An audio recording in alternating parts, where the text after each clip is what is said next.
So we are now on to, if we come here, we're on to week 3. So we're looking at the Last Supper. I've kind of called it in brackets the Galilean Passover.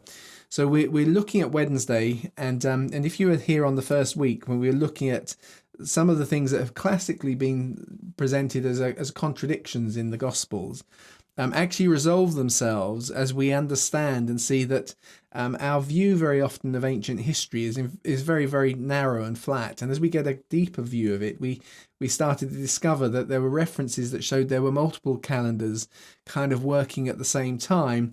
And in particular, as we looked at that, we looked at those verses, we noticed a couple of things in there that the assumptions in the Synoptic Gospels was that that actually the days were measured morning to morning rather than evening to evening, which is how come you were able to have the Passover on the same day as the first day of unleavened bread, and Passover on the same day as they sacrifice the sacrificial lambs.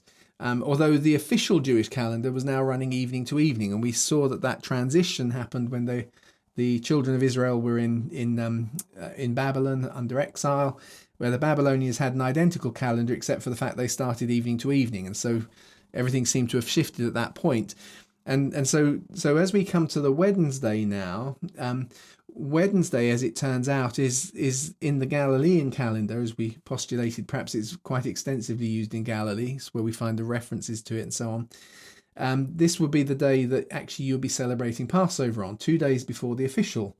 It's not 2 days every year, but in 33 AD it was 2 days different.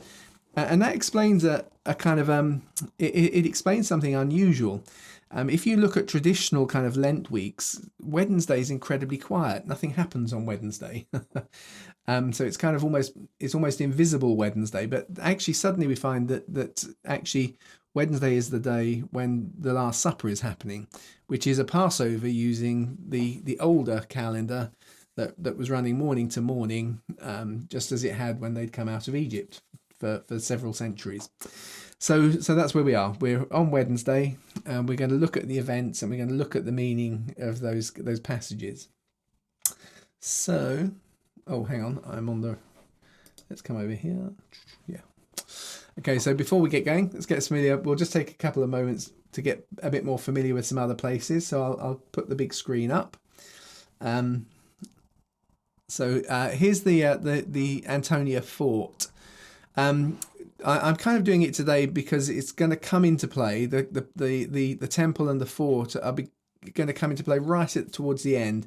It's going to be bigger next week, but I figure we'll kind of put it in place now because it is going to come in partly into the story tonight. The Antonia Fort, which is kind of at the northern end of the temple, you see it on my very simple map. It's kind of butting on to the temple. If you kind of stretch it out a little bit, this is a model that if you go to Israel, you can kind of take photographs of Jerusalem as Jesus would have known it. Is the way they kind of put it. It's not necessarily 100% accurate, and of course, as archaeology develops, people are beginning to shift and change their understandings. But there's a big description of the fort of Antonia that we're given from Josephus. In his histories. So it's we know it's built over the old Hasmonean citadel. The Hasmoneans were the dynasty that ruled, and actually it's Herod the Great. When he comes in, he's not Hasmonean. He was actually an Edomite. He'd been conquered by the Hasmoneans, his family, and then he'd been bought as a proselyte. His family, not Herod the Great. Herod's family in the generations before had been proselytes into Judaism. But he becomes king, and he builds the fortress, and he names it after Mark Antony, who was actually his patron for achieving his Roman citizenry. So Josephus describes it as being like its appearance like that of a whole tower, but made up of 4 other towers. So you can see the way they've modelled it. You've got kind of 4 towers at the corner, but the 4 of them kind of also create a little tower in their own right. And it sits at the southeast angle of the temple. At the southeast angle, it rose above the temple. So it could command a view of the looking down. So the way we think about it is the kind of traditional way of understanding it is if you see the temple precinct there, You've got this vast kind of plaza that is now built. Something that's very regularly missing in these diagrams is the aqueduct bringing water into the temple, which is probably finished in around 31 AD. So it should be there really in this final week, but I find most diagrams don't show it. So you've got the Fort of Antonia over there in the corner. But interestingly, Josephus also gives us a bit of a problem for the way that model works and the way we normally see things. Because he in his description of the siege of Jerusalem, he suggests that there's actually a gap between the fort and the temple, which is not there on the model. And he also describes two walkways that are probably connected by two colonnades with a narrow space between them. And his measurements suggest that the gap is about 600 feet of separation, which is quite big. It's the terminology he uses is a stadia, which works out about 600 feet. So what's that? So roughly 3 foot to a meter. So it's nearly a couple of 100 meters. And that's that's not a trivial space between the two. But the trouble is, if you're going to do that, you have to shift the temple southwards, because you can't shift in terms of the geography the fort northwards. It's right at the northern end of the ridge. So as a result, some people have actually proposed a slight variation on the way they understand the temple. So I've just kind of put the picture up. So you can see what they propose is that the big area is actually the Fort of Antonia. And this kind of changes a fair amount of the geography, although it doesn't fundamentally change the story as we're going to see it. And then there's the where we think of the temple is now pushed south, and they say, well, that fits the biblical descriptions better, because the biblical descriptions talk about David's temple in David's city, and really where the temple is in traditional sense is slightly north of David's city. So if we push it this way, it's into David's city. But now then the fort has become enormous and the temple much smaller, see, and that doesn't quite match some other things.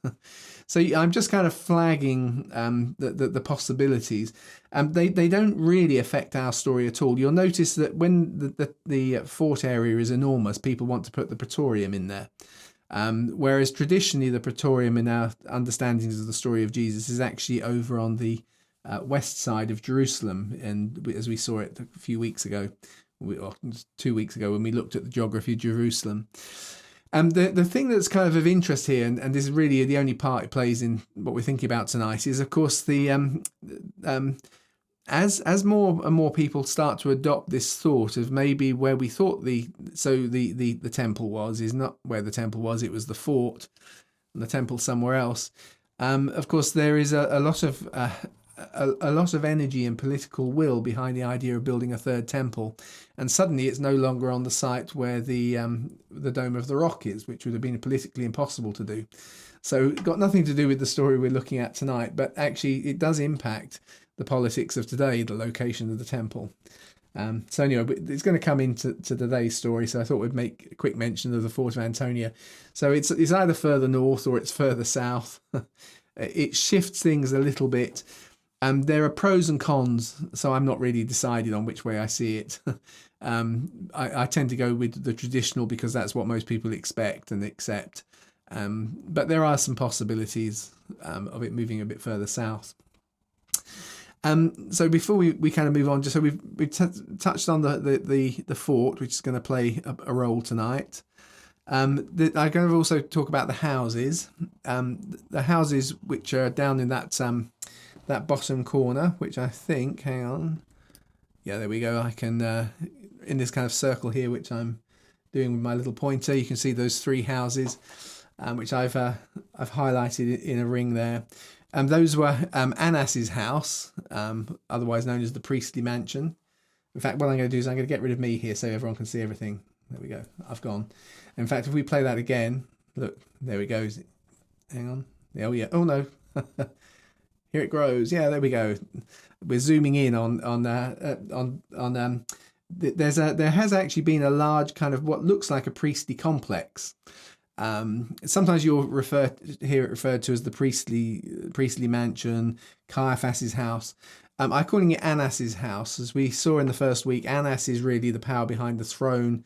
He is the kind of the senior high priest, if you can think of it like that. He may not be officiating high priest because the Romans have put Caiaphas in place. But Annas, in all archaeological senses, is much bigger than Caiaphas. So even if Caiaphas has got an apartment there, I would imagine this is really where Annas holds court. And there's a mansion that's been excavated. It looks like it's probably his. It's got priestly regalia there. It's got the things that you'd need if you were a priest in it. And it's up there in the upper city, which is the wealthy part of the city. It's ostensibly built according to Roman architectural and engineering standards. They're high quality houses. They're very elevated. They're in the high part of the city. You can see across the city, straight across at the temple. So great views and so on. As you come further down to the south, this would be where John has a house, or you might think of as being Zebedee's business. In his house will probably come into play a little bit more in the weeks to come, because it becomes a bit of a base and a bit of a centre for the characters to operate from. But actually, as we saw, the tradespeople, they tend to live down in the valley, the Tyropean valley that runs and separates the mount where the temple is from the upper city on the other side. So John's probably got a house down there. And then kind of slightly over towards the west is probably the location for where we're going to have the Last Supper tonight, in the Essene quarter. There is actually, I'm just trying to think if I've put a slide in for this. There is a place you can go and visit with a church from about the 4th century on it that claims to be the exact location. And it's possible, but no certainties, except it's in that region as well. And there are other reasons for understanding that that quadrant as being the location for the house for the Last Supper.